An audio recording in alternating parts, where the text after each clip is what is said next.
I want to welcome you all to our second webinar of the year entitled The Rainbow PELI, Addressing Sexual Orientation and Gender Identity.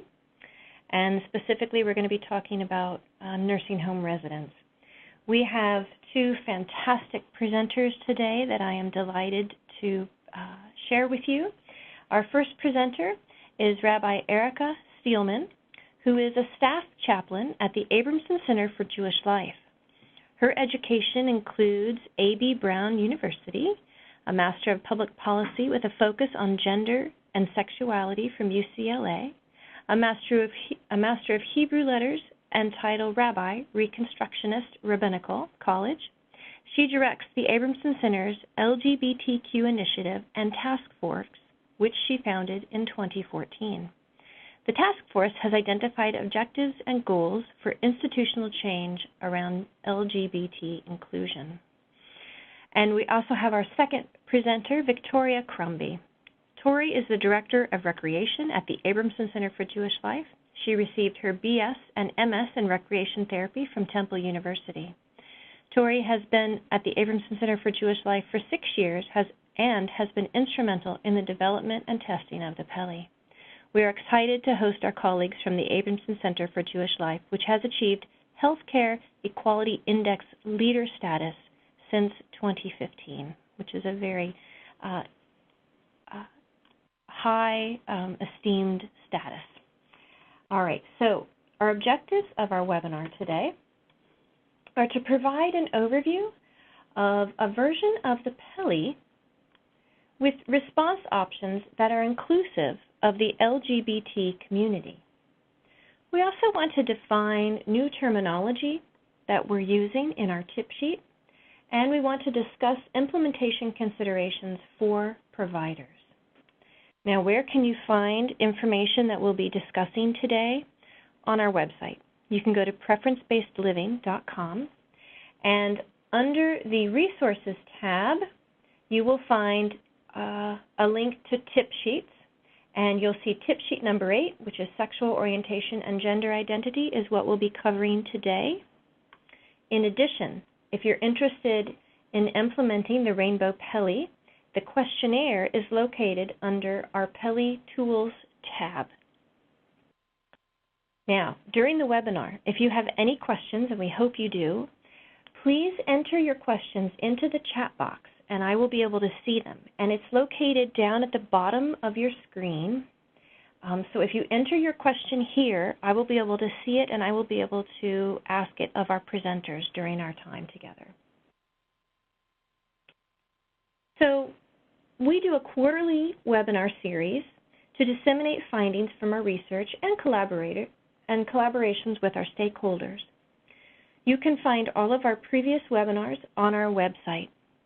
Some of our past webinars have included integrating preferences into the care planning process, helping staff engage in preference-based care, honoring everyday preferences of nursing home residents, facilitating choice and satisfaction, and practice guidelines for asking proxies about resident preferences.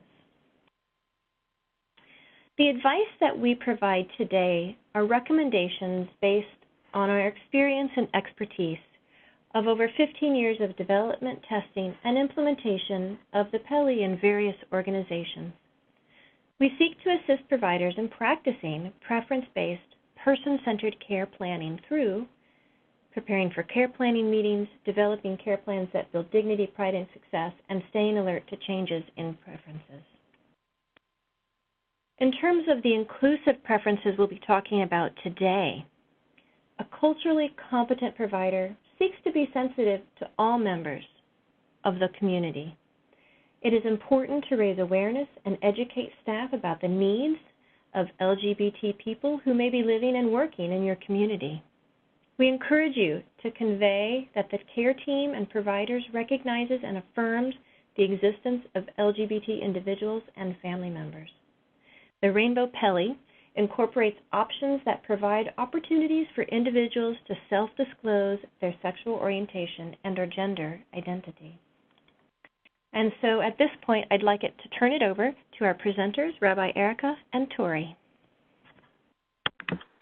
Hi, thank you, Katie. This is Rabbi Erica, and I just want to say what an honor it is for me to get to talk with everyone today about this important topic.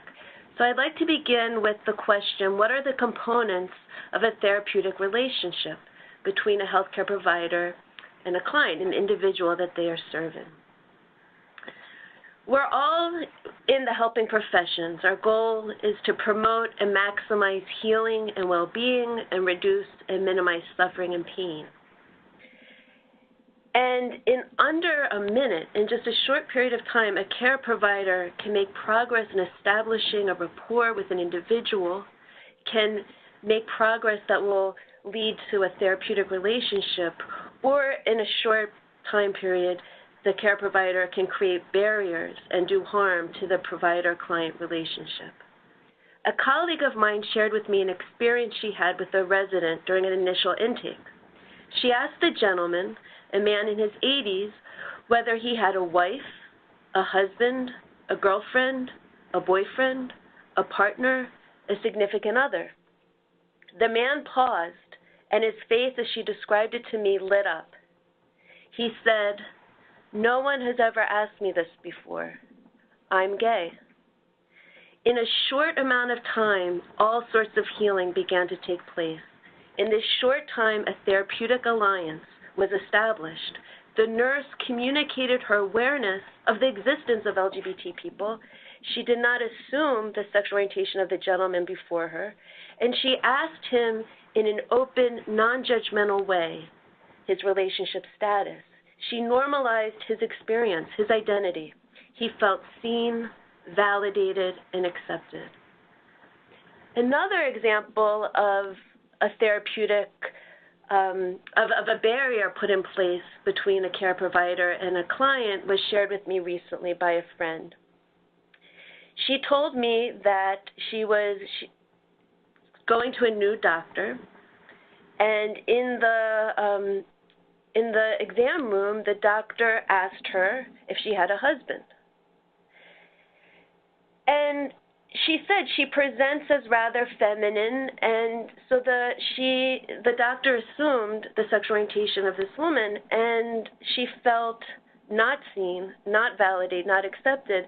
And what made the situation worse was she had actually filled out, while she was in a waiting room, a form. Now, the form only offered two options for relationship status. The two options offered were married or single. So what she did was she crossed out those two options and wrote in, "My partner is a woman." But in the exam room, the medical provider had not managed to take the time to read the information she provided. The doctor was quick to just assume the orientation. And needless to say, this friend did not return to that doctor. Next slide. So communication, trust, information are essential to the work we do. And when we talk about person-centered care, we start with the premise that good care is not one size fits all. Just as people come in all shapes and sizes and colors and religions, we have all these different aspects of who we are, care is different for each person. And so we need to acquire the information to best provide care for each person. So a big takeaway from today is not to act on assumptions. We all make assumptions of people when we encounter people, but the key is to recognize, to develop self-awareness that we are making an assumption when we do so, and that we need to seek information from the person in front of us. So LGBT people, and we're going to go into defining this category in a little bit. And another way of describing LGBT people is to use the term sexual and gender minorities, have experienced a history of discrimination in society at large and in medical settings in particular. Sexual and gender minorities look for cues as to whether an organization and specific providers are going to be welcoming and accepting of their whole self, including their sexual orientation and/or gender identities. We, providers and institutions, communicate to others both verbally and non-verbally. So, for example, Does your organization have single-stall bathrooms that say something along the lines of all gender? Do you display a rainbow flag or have literature from LGBT organizations in your waiting room? What type of intake forms do you have? These signals can give people hope that a provider and an institution are welcoming, but the burden, as we will discuss, is on us, the organizations and care providers, to earn the trust of members of the LGBT community.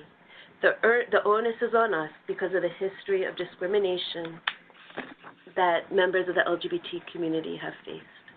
So this webinar and the Rainbow PELI tip sheet and the Rainbow PELI questions and response options, we hope will assist you and your organization in doing the important work to become more welcoming, inclusive, and adept at serving LGBT people and their families. Next slide. So this is a quote attributed to Albert Einstein, which I really like. The more I learn, the more I realize how much I do not know. So whether this is new material for you or you've been engaging in the field of sexual orientation and gender identity in healthcare or policy, there's always more learning for all of us to do. So this is ongoing work to develop cultural awareness and sensitivity. And even more importantly, we're talking about LGBT people in general terms, but an essential takeaway that I hope you'll take from this is that it's important to be aware of the existence and experiences of minority groups, including LGBT people, but to remember that each individual you encounter is unique and is going to have their own set of experiences and understanding of what sexual orientation means to them and their gender identity. So we're going to provide you with a lot of information, but this does not replace, as we'll discuss, getting to know each individual you encounter. Next. Thank you. All right. Every person is also their own unique collection of identities, a unique mix of distinguishing characteristics that makes up a person and may help them to find meaning, define their purpose, foster relationships, and create opportunities for community and belonging. Among all of our different identities, some will remain the same and others may change with time or experience, such as your relationships, your family roles, education or profession, even your economic status are all identities that may change. Some of our identities are visible and others are not. Some identities we will give to ourselves, and some identities other people will attribute or prescribe to us, whether or not we find them to be accurate or to be true. Next slide. We invite you to take a moment to consider the makeup of your own identity. If you have a piece of scrap paper, maybe for notes, I'd ask you to grab that now. And please draw a circle like the one on your screen and write your name in the center of it. Next, branching off the center circle with your name in it, I want you to write down some different ways that you identify.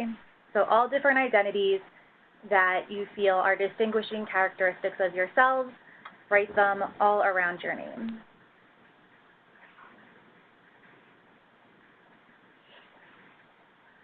As you work, notice the identities that you have chosen. Some may be visible. Are they physical identities? Some of you may choose to list relationships or roles. Some may write religious, professional, or educational identities. Now, I can't see everyone's notes, but I can guarantee that no one's personal identity drawing will look exactly the same, because each person is their own unique and multi-dimensional self. Just as each drawing is different, everyone will have different experiences throughout their life, both positive and challenging. For example, a white 80-year-old gay Jewish man from New York will have very different experiences from a southern 80-year-old Christian straight man. But now consider that one of the identities listed on your page, something that is important to you and a distinguishing piece of who you are, you need to keep a secret. Next slide, please. Here we have a poem, Loving in Fear. I'll read this aloud. It says, when we stop holding hands in public places, when we change pronouns in the stories we tell to others, when we avoid questions of marriage, when we omit the names of the places we socialize, when personal photos do not adorn our desks at work, we are loving in fear.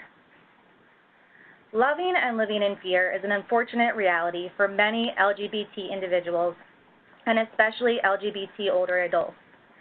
As individuals age, they may keep certain identities, such as sexual orientation or gender identity, a secret out of fear of discrimination. Older adults will actually go back into the closet in fear that a nursing home may reject caring for them. When we live in this kind of fear, our health and well-being is at stake. It is from these unfortunate circumstances that we found purpose in creating a new version of PELI, one that would allow people with the experience to share all aspects of themselves and not live in fear, so that they can age healthy and well. Next slide. So here are two colorful diagrams. On the left, we have one that says maximizing health and well-being, and this diagram we included to represent how each person is multidimensional. So represented there's a spiritual dimension, physical, emotional, mental, financial, social, intellectual, occupational, and environmental. And when we think about sexual orientation, I think people often get hung up on the sex part. What do people do in bed? And think that that's all sexual orientation is about. But if you go back to thinking about your diagram that you did with Tori a moment ago, and you look, maybe some of you put that you're a parent, or you put family relationships, or you might be a grandparent, or a brother, or a sister, or a wife, or a partner. Sexual orientation affects all sorts of components of an individual's sense of self and their life. And as Tori said, if we're not able to share, to be open about that, we are actually not able to discuss multiple dimensions of our being, and that is not healthy. On the right side, we have a diagram that illustrates something called the total pain theory. And the concept is that if there's pain or suffering in one dimension, it increases pain and suffering in other dimensions. So physical suffering can lead to more pain in emotional suffering and spiritual suffering and social suffering. Underlying the Rainbow PELI is this belief that when people are unable to be open about who they are as a whole person, their well-being is not maximized. And also to note that when you're working with older LGBT individuals, they have experienced a lifetime of discrimination. And so the pain that has occurred in different aspects of one's self often is pretty substantial. And there are documented health disparities between the LGBT population and other populations where everything is equal except sexual orientation and gender identity. So all of this is important when we're thinking about maximizing health and well-being and minimizing pain and suffering. And just to note that living with stigmatized identities, there often results in negative health outcomes. And there's something called minority stress theory, which is a very useful, beneficial, conceptual way of thinking about how minority status affects health. And I also want to note, though, that there can be positive outcomes, such as resiliency, discovery of inner resources, deep connections with other members of the stigmatized identity. Okay, next slide. So here's a picture of the tip sheet that we created, and this can be found on the Preference-Based Living website. This tip sheet is meant to be a support for providers who are ready to adopt the Rainbow PELI, which includes response items that are inclusive of the LGBT community. By including these new response items, providers are able to raise awareness and education to staff about LGBT inclusion and cultural sensitivity. Providers are able to convey that the care team recognizes and affirms the existence of LGBT individuals and families. Using this tip sheet, we will be able to provide opportunities for individuals to self-disclose their sexual orientation and/or gender identity, and increase our ability to provide competent care and appropriate support to meet the needs of and promote the well-being of LGBT individuals. In order to make all of this possible, within this tip sheet, we provide education on terminology, the coming out process, advice for responding to individuals when they disclose, implementation suggestions, and then we have some additional resources for providers also. It's important to note that even if none of the new follow-up questions or response items are chosen or lead to disclosure, they still send the message that the LGBT community is recognized and welcome. In doing this, providers can help to heal the history of discrimination that this community has faced from the medical world. Next slide, please. So here we have some of the terminology that you will find in our tip sheet. Two common abbreviations that you will see throughout it are SO and GI. So SO is for sexual orientation, which describes who one is attracted to emotionally, romantically, and/or sexually. It encompasses attraction, behavior, and identity. When you think of the LGBT acronym, this pertains to the L, the G, and the B, so lesbian, gay, bisexual. These are all different sexual orientations. Now, the T in LGBT does not actually pertain to sexual orientation. The T is related to GI, otherwise known as gender identity in our tip sheet. Gender identity is a person's innermost concept of being a boy, man, girl, woman, or another gender. One's gender identity may not correspond with one's physical anatomy or gender assigned at birth. Gender identity also does not determine one's sexual orientation. So even though LGBT is a common acronym and one that we use in this tip sheet, it is very important that when people are training staff to make sure that you distinguish between sexual orientation from gender identity. Next slide, please. So the T I was talking about is for transgender or trans. This describes a person whose gender identity and assigned sex at birth do not correspond. It's also used as an umbrella term to include gender identities outside of male and female. So for example, this may be someone who at birth the doctor assigned male because of their physical anatomy.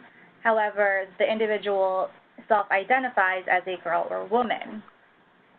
Another term we have listed here is cisgender. Now, this term actually does not appear on our tip sheet, but it is something that I would suggest providers include in staff training. Cisgender, or cis, describes a person whose gender identity matches their gender or sex assigned at birth. This is a person who is not transgender. So this essentially could be someone that is born or assigned a girl at birth and continues to self-identify with girl or woman throughout her life. Next slide, please. So here we have, I think, a very clever and useful illustration of these concepts, which, again, are very complicated. And we all learn in different ways and take in information differently. So we encourage you to use resources such as this. It's easy to access on the internet, and it's in the public domain, so it's easy. You can use it in your trainings, and there are other resources at this one site. And one of the things that we like about it is it shows the spectrum of gender identity, of sexuality in terms of who you're attracted to, and the different types of attraction, romantic attraction, sexual attraction. And something that we didn't define clearly and explicitly is the difference between gender identity and gender expression. But if you look on this diagram, gender identity is how an individual identifies their self. So how do you think of yourself in terms of male, female, man, woman, gender queer? Some people identify in a more gender fluid way, meaning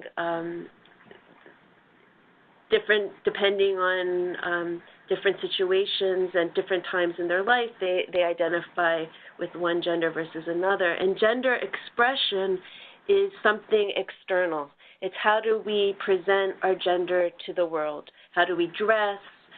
Often haircut, makeup or not, no makeup. So that's something to also to be aware of, gender identity and gender expression. And okay, so next slide, please. So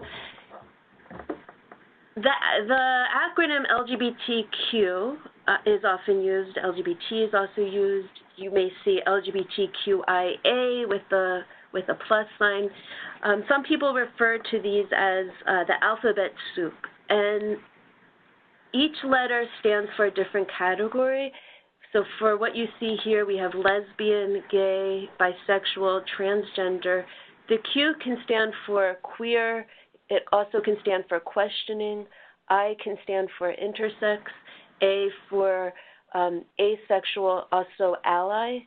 And the plus is a placeholder for all the other additional categories, because as we noted, this is complicated material and there's such diversity in terms of sexual orientation and gender identity.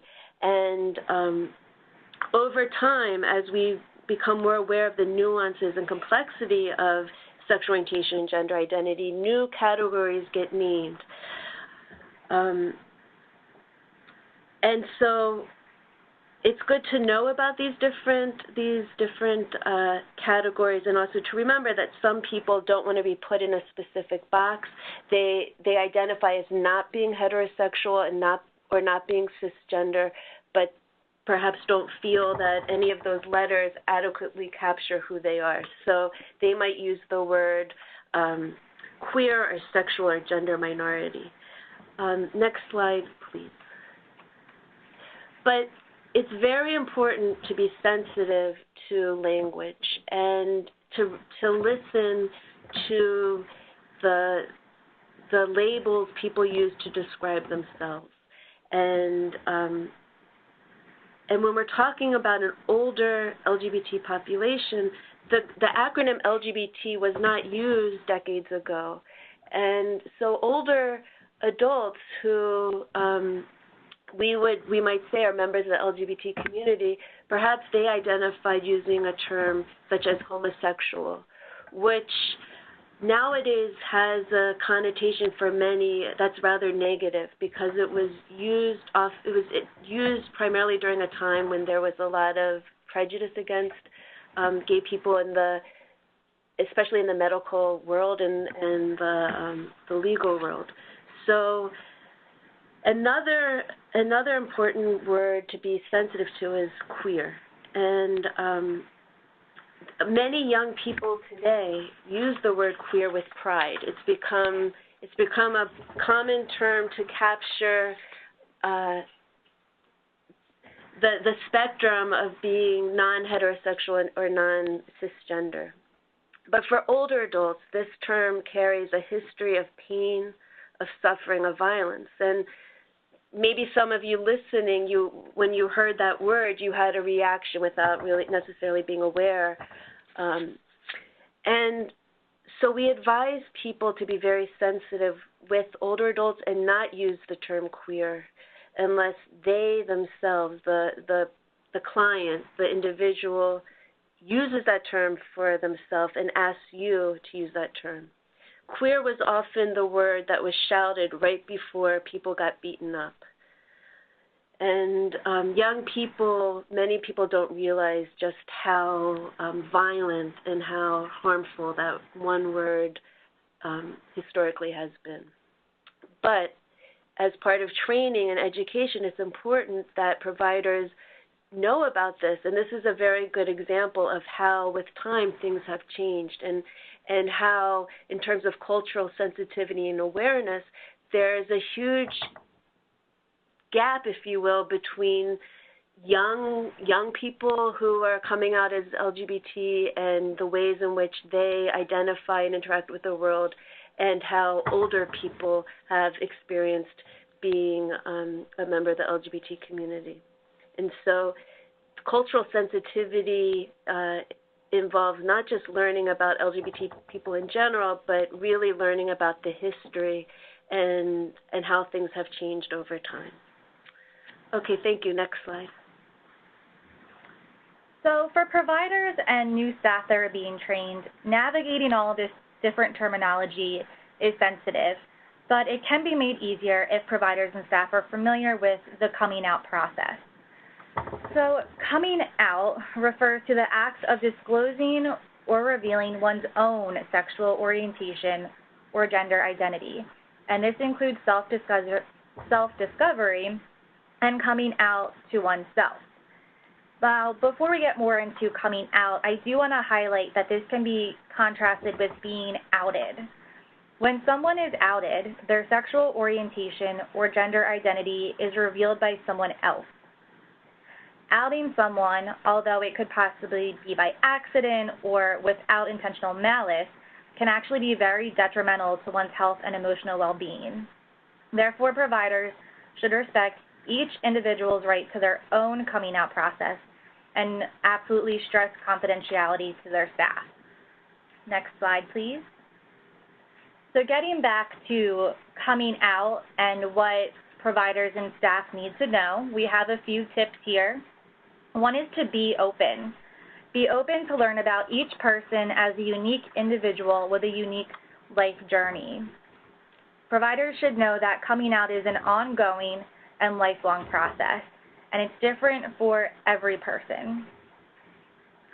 Our second tip is that some people only come out to a few individuals in their lifetime, and we again need to respect this confidentiality. Throughout one's life, some people may only come out to certain people or within certain contexts or situations. For example, someone may feel comfortable sharing their sexual orientation or their gender identity with family or close friends, but they may conceal these identities when they're at work. Or in our case, individuals may conceal these identities to healthcare providers or nursing home staff, again, because there's fear of discrimination or mistreatment. It's a privilege to have someone come out to you, and that decision should be respected with honoring their confidentiality. Another tip that we want everyone to translate to staff is that not everyone will self-identify with a label or wants to be put into a category. So we've said this before, and we will keep saying it again.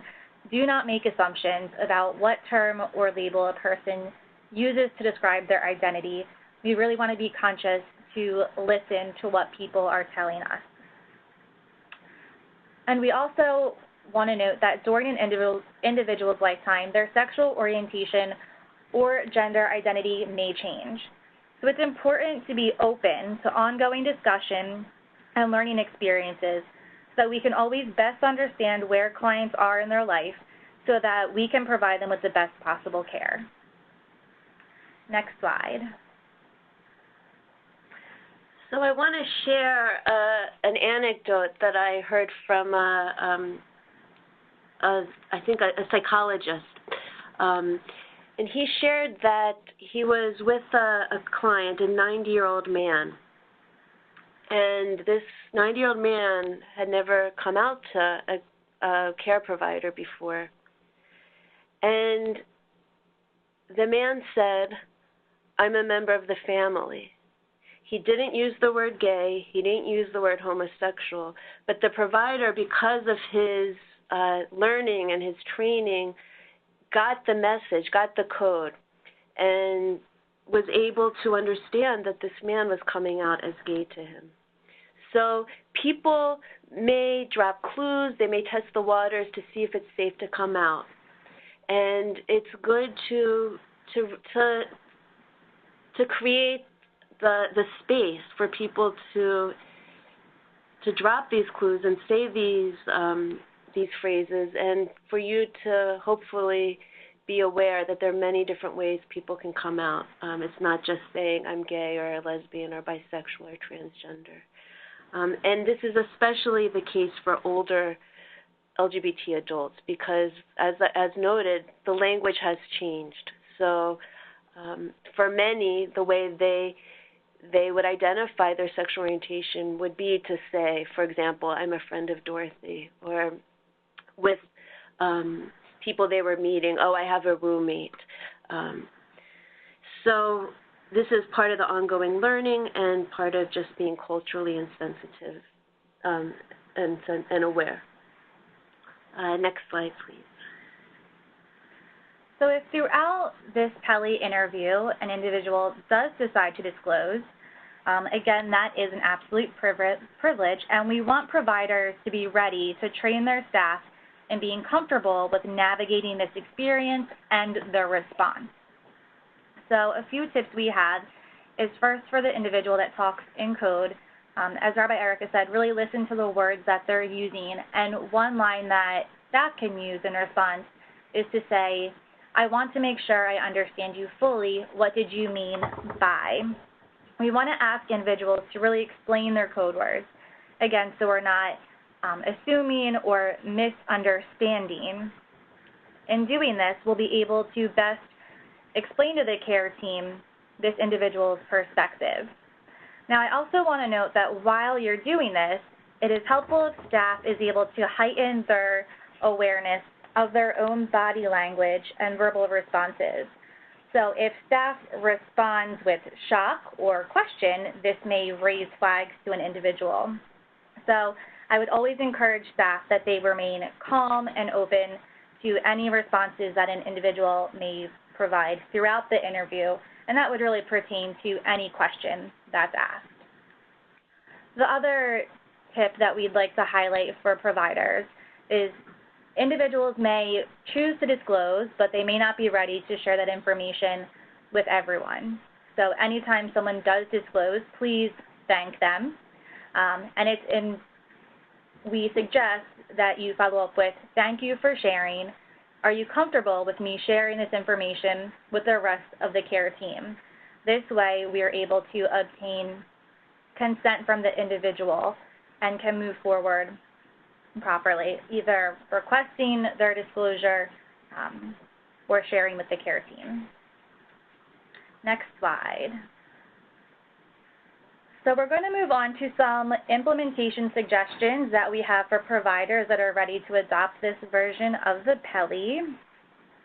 So our first tip is to offer cultural sensitivity trainings as in-service trainings for staff, and this should be done at all levels of the organization. That is very important.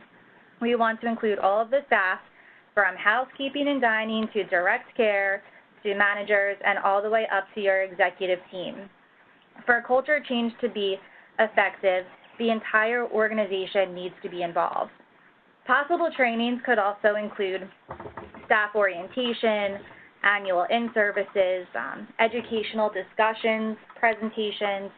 You could use videos, webinars such as this one maybe, brochures and pamphlets.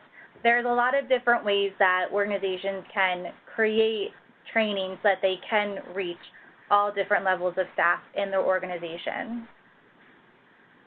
Our second implementation suggestion is to provide LGBT resources for individuals receiving care and their loved ones.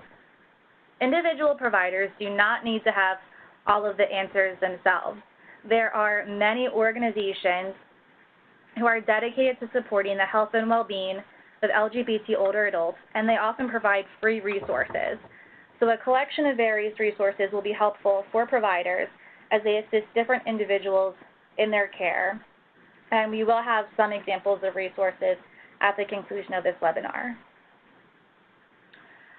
Another great tip is to have an LGBT champion within the organization who can support other staff and individuals receiving care. And really, any successful project will have a champion. They need a champion to inspire buy-in and keep momentum and progress moving. The champion does not necessarily have to be a member of the LGBT community, but it should be someone who is passionate, sensitive, and dedicated to this cause. We'd also like to suggest that organizations consider creating a task force or an employee work group to inspire culture change and educational efforts. Your champion may want to consider creating a task force just so they don't have to do all the work themselves, really. Involving others from all different levels and disciplines of an organization can help spread culture change and assist in identifying new opportunities for further development. So having a core group of employees that are dedicated and connected with this champion is a very great way to move progress along and ensure that goals are met. All right, next slide, please. We'd also suggest for providers to consider participating in the Healthcare Equality Index, HEI for short. Participating in the HEI may be helpful for providers if you're still looking for direction. So HEI has established very specific criteria, and this serves as a basis for assessing and achieving organizations' cultural competency. So if there's anyone that thinks this is a great idea, but they're not really sure where to start, or they're not sure where they are as an organization, they can actually apply for Healthcare Equality Index. So that's something that we at the Abramson Center have done, and we've used their criteria as kind of the map for our employee work group and task force to follow to promote culture change. We'd also suggest for providers to consider having environmental cues such as a rainbow flag, a poster, a brochure. It really could be anything throughout the facility. So we have some examples of LGBT organizations that certainly probably have different signage that you could get probably for free. And what these environmental cues do is communicate visually that the LGBT community is welcomed, it's recognized, and it's embraced. Next slide, please. So here are just some examples of different environmental cues that anyone could choose to adopt. In the center, you'll see the HEI logo. So once you achieve Healthcare Equality Index leadership status, you do get rights to use that signage for your organization. So for example, as the activities director here, I proudly display that on every activity calendar every month so that our residents, our staff, and our visitors all see that when they look for the day's activities. Other examples of environmental cues here may not include LGBT anywhere on them, but they're representative. So someone that's seeking cues in their environment may pick up on different implications that these different acronyms or designs signify. Next slide.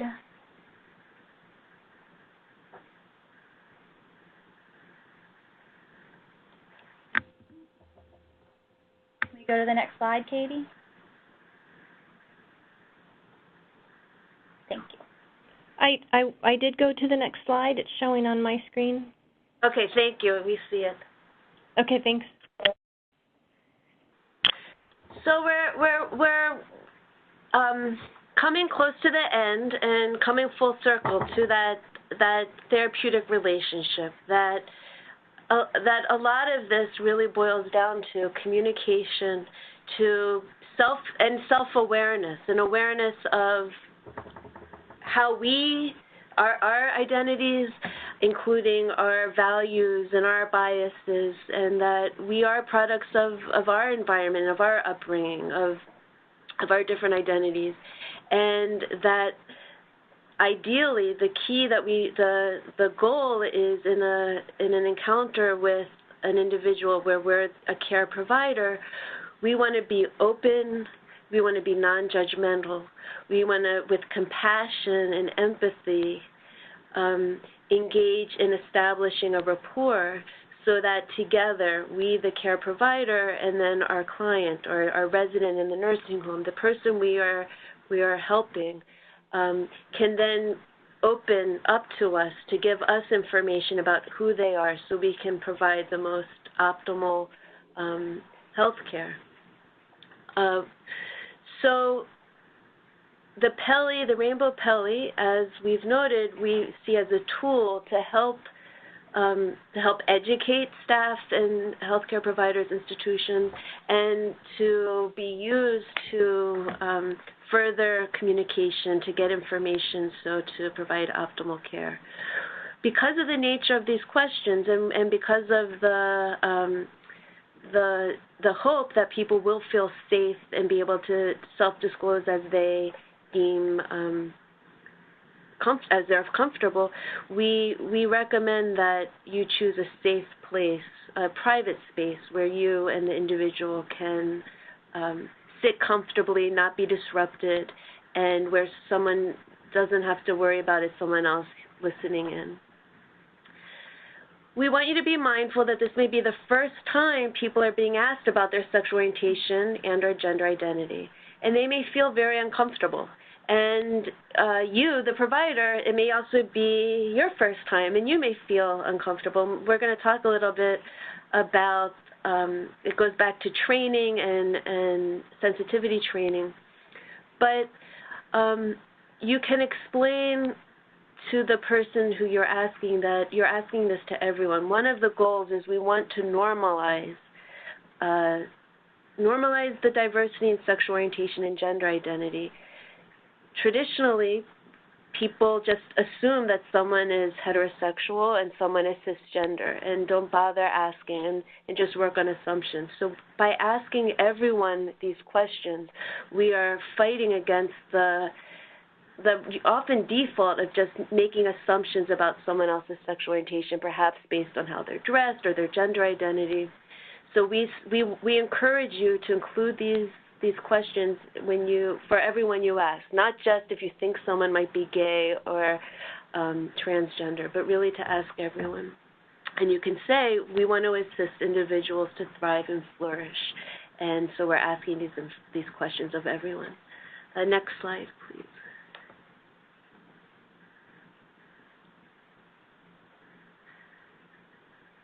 And so again, there's healing and there's healing, and it can be really positive for someone to just be able to be open and share one's identity, but they may not want that information shared with other people for various reasons. So as Tori noted, if someone does come out to you, it's an honor,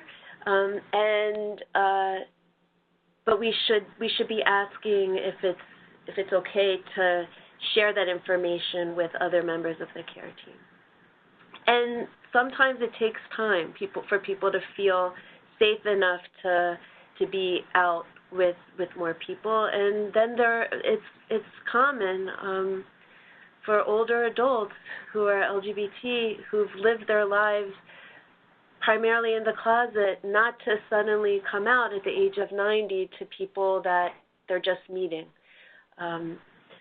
But as noted, when we don't make assumptions about people, when we ask open questions in non-judgmental, compassionate ways, when we give cues that we acknowledge the diversity in sexual orientation and gender identity, even the individuals who will never come out, they're getting a message of being seen and validated. And it can be so healing when one's life experience has been just being ignored, invisible, at best, or harmed, which has often been the case in medical situations in society at large. Next slide. So we also do want to note the different questions where you will find the additions to the PELI. So this is on the bottom of the tip sheet, but if you choose to adapt the Rainbow PELI, the new response items and follow-ups will be for the questions listed. So for an example, we have a screenshot there of one of our additions when asking someone what name they would like to use when they are greeted. One of our follow-up questions is now, what pronoun would you like us to use when we greet you? And we provide options such as he, his, him, she, her, hers, they, them, their, or other.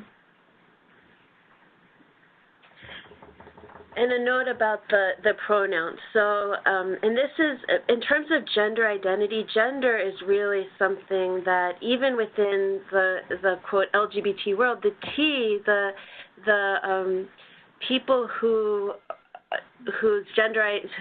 people who identify as transgender or gender variant or gender nonconforming, our understanding of gender identity and gender in general is really we're just scratching the surface. And so even within LGBT settings and communities, there's been a ton of misunderstanding and discrimination that non-cisgender individuals experience. So not just at society at large, but within the LGBT community. And so something that may seem like, why are we asking pronouns, is a huge question, because for people whose gender identity may not be obvious or you might not be certain, we want to respect and honor their identities. So this is a really important question, and it demonstrates an awareness and a sensitivity to the diversity in gender identity.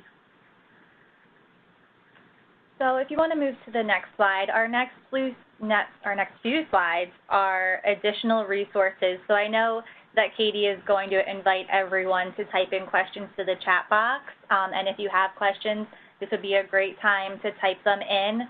And while you guys do that, maybe Rabbi Erica could talk just a little bit about the different resources that we've selected to share with you. Yeah, so the first, Gen Silent, this is an excellent documentary. It was filmed in 2010, and it follows 6 older LGBT adults and in the Boston area. It's about an hour in length, and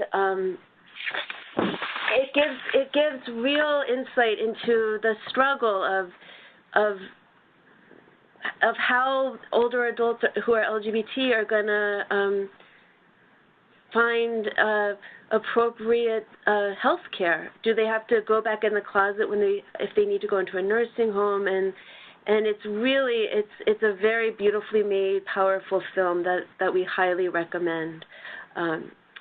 SAGE is an incredible organization. SAGE stands for Services and Advocacy for GLBT Elders.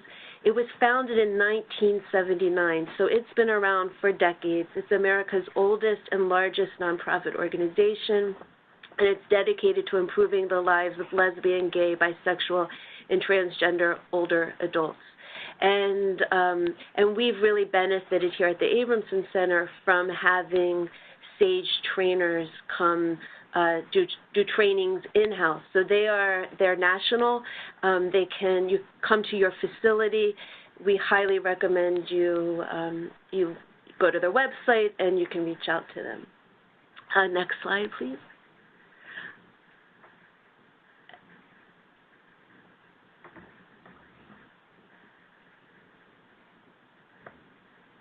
So Katie, our screen might be a little bit behind yours. I'm not sure, and feel free to interrupt us if questions are coming in, because I know we're running short on time. We're on the Fenway Institute slide, so okay, go ahead and you can walk through it. Okay. Okay, so the Fenway is another excellent resource. It's an interdisciplinary center for research, training, education, and policy development.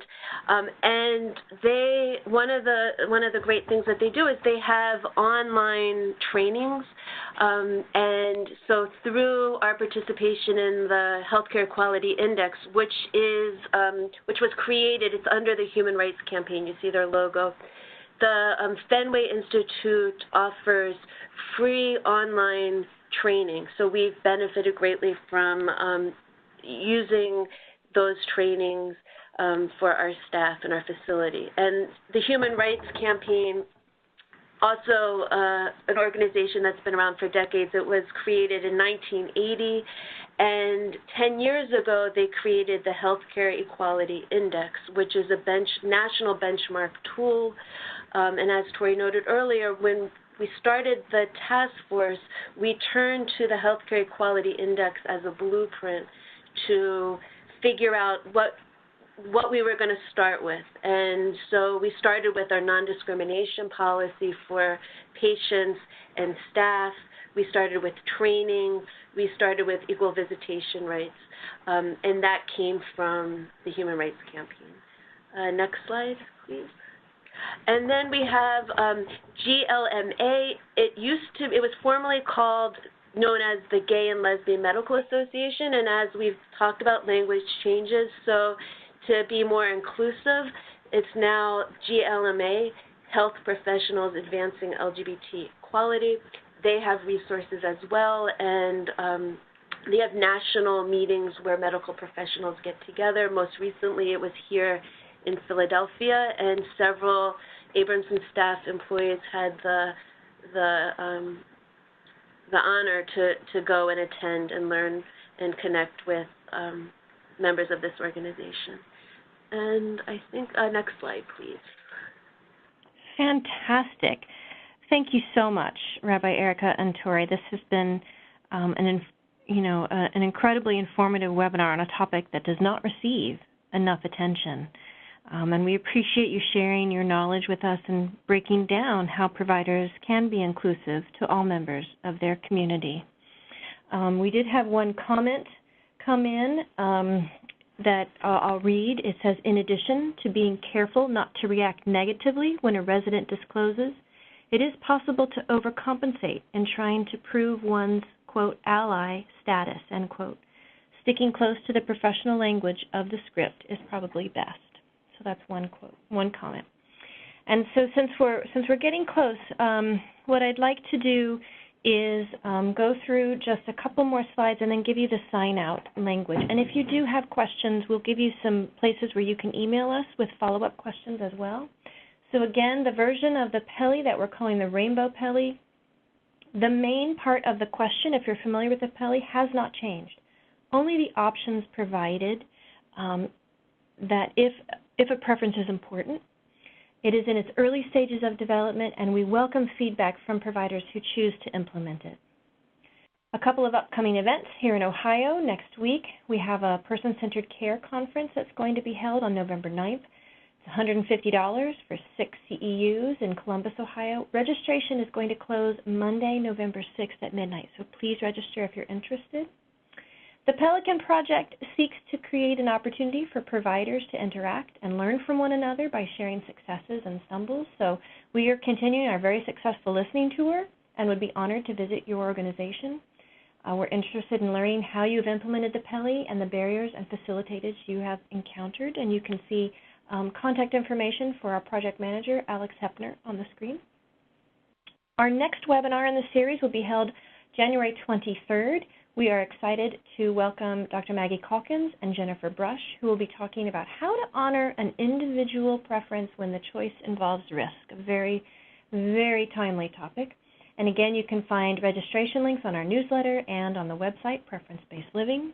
If you haven't signed up for our newsletter, we have links to sign up for the newsletter. There's a spot on the homepage of the website you can sign up, and we send out a monthly newsletter with lots of tips. Again, our website is preferencebasedliving.com, and we also have a helpline. If you just want to pick up the phone and call us, we have a helpline available. Please call us. And again, I want to say thank you to our presenters. We have their emails up on the screen right now. And at this point, again, I want to thank you for joining our webinar, and have a great rest of your day.